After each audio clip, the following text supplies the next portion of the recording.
I want to say a very big thank you to my followers. You guys have really, made me proud. Thank you for following me. Thank you for sharing and liking and commenting on my videos. Please, if you have not subscribed to my video, please go to the subscription and in my YouTube and subscribe and hit the notification bell to get, messages anytime I post my video. Thank you. I really love you all. God bless you. Today, we are talking about little things that matters in marriage. There are little things that people don't see as something, but they are something. God has made men the breadwinners, the head of the homes. And so I want to advise that men, please make sure you provide for the food in the house. These are things that makes wives to respect husbands. When in every month you bring out a substantial amount of money to give to your wife for feeding, so that you make sure that there is food in your home. That is something that gives an honor to a man. But then, if the man is not that capable, women, we are called helpmates. Please help out. And because you're helping out doesn't mean he's no more the breadwinner or he's no more the head, and then you begin to insult him. No. Our husbands are our glory and shouldn't be insulted because you are doing something that he's supposed to do. The two of you are now one, and the table can turn around tomorrow and he begins to make much money. So please, and women, the Lord has made us to be cooks. Please make sure that you cook the food in your house. Make sure that there is no time your husband will come back and there is no food for him to eat. Men love food, and men honor women who cook and get good food for them. And so make sure you put food in your house always, no matter the situation. Okay, and God will continue to bless us, to give us the energy, because some women go to work, come back, and they still have to struggle to make this to happen.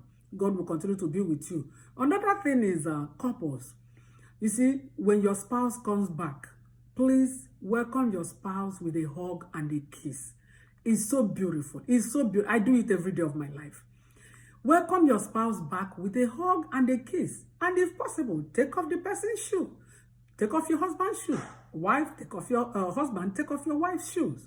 It gives the person joy and makes the person to always want to come back home, knowing that the person is going to be welcomed at home.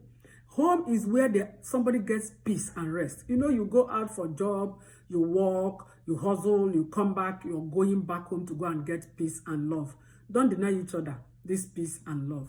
Another thing is, if, two of you have a couch in your house that is meant for two people, make sure you occupy that place always when you sit down in your living room, so that you stay there, you talk, you stay there, you watch your television, and sitting together to watch the television, you can hold hands sometimes, touching each other, putting your head on the shoulder of your husband, or the husband putting on the wife, looking into each other's eyes and things like this.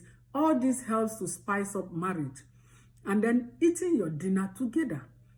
Why do I say dinner? Because in the morning, the wife goes out before the husband, or the husband goes out before the wife. But by night, everybody is at home. So make sure you eat your dinner together, and then weekends, eat together. Eat together weekends. If possible, from one plate, that you can even, pamper each other by putting in each other's mouth. And all this helps. Another problem that people have is about the children that God has given to us, where a child will do something bad, and the one parent will begin to shout, and the other one will shout at the parents, "Why are you talking to my child like this?" It's not your child alone. The blood of two of you imported that child into this world. And so you must speak to that child with one voice before you confuse the child to hate one another or begin to disagree with both of you. And that will be to the detriment of the child. Okay, so you can, just keep quiet, even if you see that what your partner is doing is wrong, as long as it's not that bad.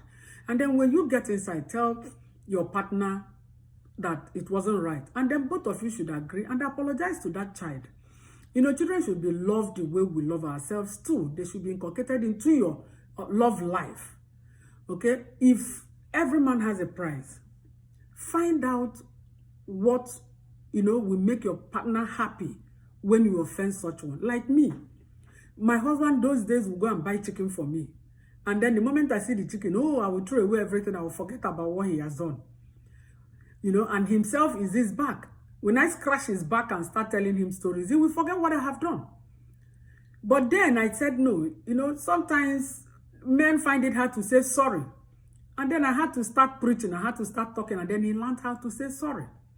So all these things adds to the joy that people have in marriage. Somebody was telling me, why is it that a lot of people divorce? I said, because they don't want to make sacrifices. They don't want to humble themselves. They don't want to agree that they are into an institution, an agreement, a commitment. And that commitment entails you to forget who you are sometimes and face your partner.